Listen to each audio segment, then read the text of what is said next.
क्योंकि जब मैं ज़िंदगी की सबसे बड़ी लड़ाई लड़ रहा था ना, तो मैं अकेला था।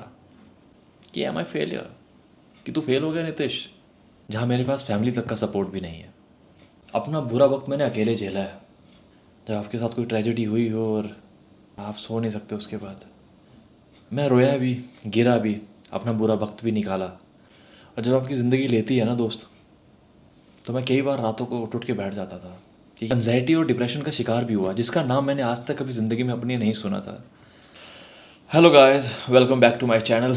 मैं एक बार फिर आपके सामने हूँ और इस बार मैं बड़ी हिम्मत करके आप लोगों के सामने आया हूँ बात करने के लिए। बहुत दिन लगे मुझे अपने बारे में आप लोगों से बात करने के लिए। चाहता था कि मैं अपने बारे में आप लोगों को बताऊँ, क्योंकि बहुत टाइम से मेरे अंदर ये चीज़ें चलती जा रही थी और नहीं बताता तो ये चीज़ें मेरे अंदर ही अंदर घूमती रहती। तो मुझे इनको और नहीं बढ़ाना था, तो मैंने सोचा कि मैं ये बातें आप लोगों तक पहुँचाऊँ। क्या पता आप मेरी इसमें हेल्प कर सको। कभी कभी ना क्या होता है कि ऐसा लगता है कि सब कुछ रुक गया है, सब कुछ थम सा गया है, ज़िंदगी एकदम से यू टर्न लेके एकदम बैक टू ज़ीरो हो जाती है ना, कि जितनी भी कोशिश की सब बेकार चली गई। ना तो रिज़ल्ट मिला, ना लोगों ने समझा, बस अपने आप से ही लड़ता रहा, चुपचाप अपने में ही खोया रहता था। बस एक तन्हाई और खुद से हज़ारों सवाल अंदर ही अंदर चल रहे हैं कि ऐसे होता तो ऐसे होता, ये होता तो वो होता, ये होता तो ऐसे कर लेते। लेकिन नहीं, ये सब एक कहानी थी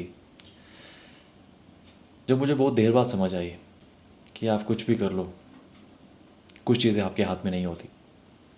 मैं कई लोगों से रोज़ मिलता था, सबने मुझे देखा, बट समझा किसी ने नहीं। या क्या पता मैंने ही कभी किसी को ना बताया हो कुछ अपने बारे में। मैं एक ऐसी पर्सनैलिटी हूँ कि मैं लोगों के सामने मैं हंसता रहता हूँ। मुझे अपना ये दुख सबको बताया नहीं जाता। मैं वैसा आदमी नहीं हूँ कि मैं हज़ार लोगों के सामने जाके रोऊँ कि ये देखो, ये सब मेरे साथ परेशानी है, ये चीज़ें हैं मेरे से। मुझसे ऐसा नहीं होता, मैं ऐसा नहीं कर सकता। मुझे ऐसा लगता है कि मेरा दुख सिर्फ मेरा है, जो मेरे साथ हो रहा है वो चीज़ें सिर्फ मेरी हैं, वो किसी और का पार्ट नहीं है। तो मैं दूसरों को बता के क्या करूँ? बता भी दे तो आगे वाले समझेंगे या ना समझे, सब हंसी ठर्रा करके चले जाएंगे। तो वो मुझे नहीं चाहिए। तो मैं सारा टाइम सिर्फ एक ही चीज़ सोचता था कि बार बार एक ही सवाल मेरे अंदर से उठता था कि एम आई फेलियर, क्या मैं फेल हो गया हूँ अपनी ज़िंदगी में? मुझे लगता था ये सवाल मुझसे हर कोई पूछ रहा है। मैंने खुद से भी अपने आप को ये सवाल पूछा होगा कई बार कि एम आई फेलियर, कि तू फेल हो गया नितिश, आज तक तूने कभी फेलियर का चेहरा नहीं देखा और आज तू फेल हो गया।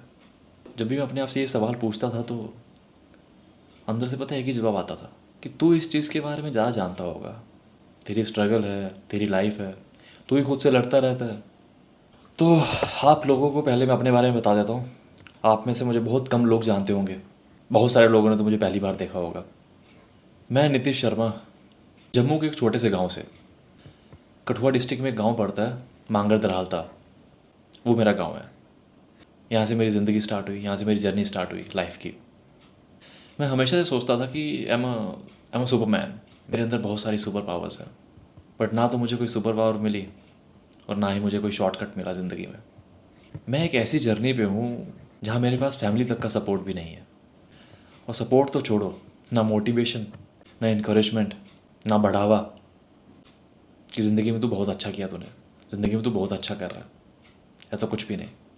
क्योंकि जब मैं ज़िंदगी की सबसे बड़ी लड़ाई लड़ रहा था ना, तो मैं अकेला था।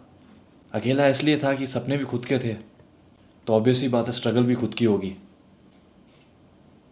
बहुत ढूंढने की कोशिश की मैंने आसपास, बट मुझे कोई भी नहीं मिला मेरे आसपास। मैं बता नहीं सकता मेरी लाइफ में क्या क्या ट्रेजेडीज़ हुई। कई बार चाहा बोल दूँ, रो दूँ, सबको बता दूँ चिल्ला चिल्ला के, हिम्मत नहीं कर पाया। और जब हिम्मत हुई तो बोलता किससे, कोई सुनने वाला भी तो होना चाहिए। मैं एनजाइटी और डिप्रेशन का शिकार भी हुआ, जिसका नाम मैंने आज तक कभी ज़िंदगी में अपनी नहीं सुना था। मैं खुद सोचता था ये क्या चीज़ होती है यार, ये सब ड्रामा है, ऐसा कुछ नहीं होता। बट जब मुझे एनजाइटी अटैक्स आए, जब मुझे डिप्रेशन फील हुआ, तब मुझे समझ आया कि ये चीज़ क्या होती है। और जो लोग बोलते हैं कि एनजाइटी और डिप्रेशन है, उस टाइम में उनकी देखभाल करनी चाहिए, बहुत ज़रूरी है। मेरा बस एक ही साथी था, अंधेरा और सिर्फ अंधेरा। बाकी मुझे उस टाइम पे और कुछ नज़र नहीं आ रहा था। मैंने वो टाइम भी बिताया जब मैं रात को 2-2 3-3 बजे उठकर बैठ जाता था। इतनी खामोशी होती थी उस टाइम दिल के अंदर भी कि मैं किसी को बता नहीं पाता था क्या हो रहा है, क्योंकि नींद नहीं आती थी उस टाइम पे। जब आपके साथ कोई ट्रेजेडी हुई हो और आप सो नहीं सकते उसके बाद, और आपके साथ एक्सपीरियंस अगर फर्स्ट टाइम ऐसा हो रहा हो तो फिर तो बहुत मुश्किल है। तो मैं कई बार रातों को उठ के बैठ जाता था कि ये क्या हो रहा है मेरे साथ।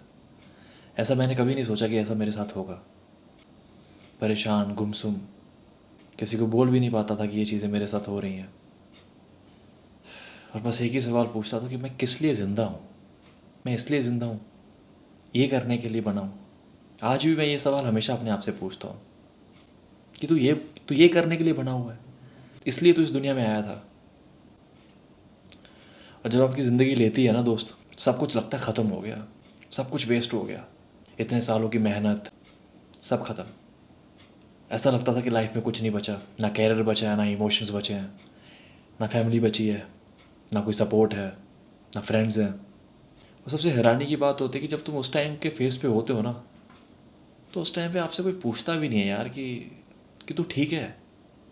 5 मिनट बैठ के कोई बात करने वाला नहीं होता उस टाइम पे कि बता क्या चल रहा है तेरी ज़िंदगी में। और सब अपनी अपनी ज़िंदगी में इतने बिजी होते हैं कि कोई समझता ही नहीं है एक दूसरे को। पर मैंने हिम्मत नहीं हारी कभी। जैसे लगता है ये शब्द मेरे लिए बना ही नहीं है। मैं रोया भी, गिरा भी, अपना बुरा वक्त भी निकाला, और आज भी निकाल ही रहा हूँ। कहीं ना कहीं अपने आप से लड़ता रहा कि सब ठीक हो जाएगा, सब ठीक हो जाएगा, सब ठीक हो जाएगा, कोई बात नहीं, कोई बात नहीं, कोई बात नहीं, तू कर सकता है, तू कर सकता है। बट मैंने अपना हर दिन बिना किसी सपोर्ट के निकाला।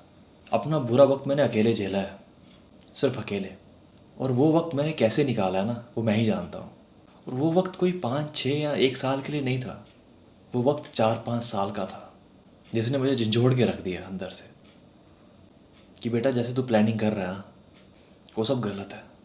और जब भी मैंने कुछ करने की कोशिश की, मैं मुंह के बल ही गिरा हूँ।